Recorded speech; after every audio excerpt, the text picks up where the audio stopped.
Olá, eu sou Anderson Felipe, sou aluno do IFSP e este é meu trabalho sobre o romantismo no Brasil para a matéria de Literatura em Língua Portuguesa 4, ministrada pela professora Eufrida Pereira. E vamos começar. A primeira fase do romantismo no Brasil é a fase do nacionalismo.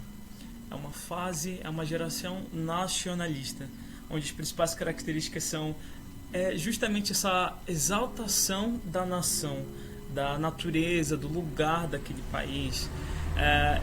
É muito comum que há a busca de um herói nacional, enquanto que lá em Portugal busca-se um guerreiro daquela terra.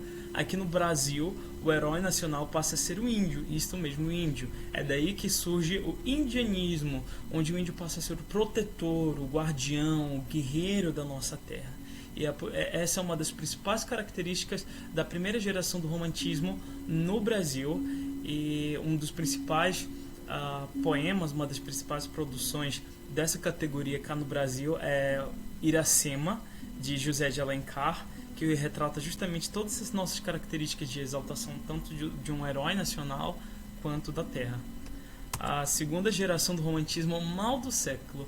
A característica do mal do século, principalmente junto com a primeira geração, é um eu-lirismo. As coisas estão muito voltadas ao eu lírico, as coisas estão muito voltadas para o egocentrismo, o individualismo, como aqui está listado. Há também, na segunda geração do mal do século, a idealização de uma mulher perfeita. Então, nesse mal do século, os produtores, os poetas, os artistas dessa época, eles passam a descrever dores mórbidas, sentimentos mórbidos que são desencadeados por amores não correspondidos, a pessoas, a mulheres quase que inacessíveis, muito idealizadas, mulheres virginais.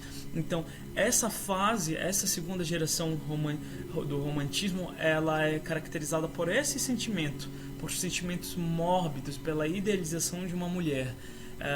Individualismo continua como uma marca forte, e essa é a segunda geração, o mal do século. Como, por exemplo, aqui, Álvares de Azevedo, Lira dos 20 anos, Solidão. Ó lua, lua bela dos amores, se tu és moça e tens um peito amigo, não me deixes assim solteiro, à meia-noite vem cear comigo. E essa foi a produção de Solidão, de Álvares de Azevedo.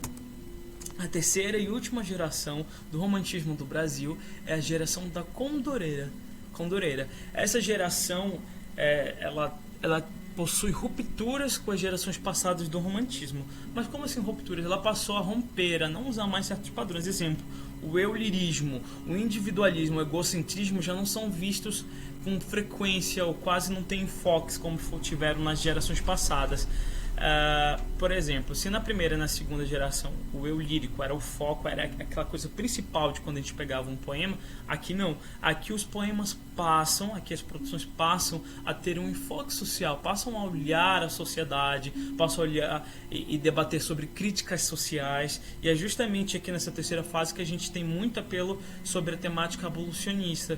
Então as principais produções dessa época abordam essas críticas sociais, principalmente pautadas nesse fluxo migratório entre continentes, entre o fim da escravatura, por exemplo. Ela luta pelos direitos dessa população. Então apresenta um enfoque social crítico, tons de oratória. É como se o poema é visto como um discurso, como um palco, como um palanque. Então essa terceira geração do romantismo estava muito preocupada, tinha uma visão crítica muito aguçada e muito apurada, que até então não tinha sido vista nas outras gerações, que estavam preocupados mais com os sentimentos individualistas e a procura de um herói, sem ter a visão crítica da terra. Então aqui a gente também tem um uso muito intensivo de vocativos, de hipérbole. Então essa terceira e última geração do romantismo, ela ficou caracterizada por romper com esses traços que até então as outras duas gerações carregavam, por dar um passo diferente, por se tomar uma outra alternativa da produção, que se distanciou um pouco da primeira e da segunda geração. Não, aqui a gente tem menos exaltação à natureza, menos eu lírico, como eu já disse. A terceira geração, a geração da Condoreira, ela tem uma visão extremamente crítica social. Castro Alves, o Vidente. Enfim, a terra é livre, enfim, lá do Calvário, a águia da liberdade. No imenso itinerário, voa do Calpe brusco às cordilheiras grandes, das cristas do Himalaia aos pícaros dos Andes. Então, só aqui nesse pequeno trecho que eu li, a gente já vê que tem uma tremenda diferença a produção da terceira geração do romantismo. É como se uma pessoa estivesse declarando, estivesse fazendo um discurso. É realmente uma oratória, como se estivesse num púlpito. E essa é uma das principais características que tornam a terceira geração do romantismo tão singular, tão diferente. E ela é a que conclui esse período do romantismo, que foi um período muito bem definido entre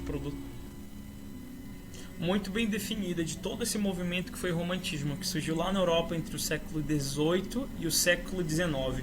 Então a gente tem a primeira geração, a nacionalista, aquela que bate no peito com bastante orgulho e demonstra todos esses sentimentos de exaltação à natureza, de um herói nacional, de uma figura que represente bem a Inglaterra.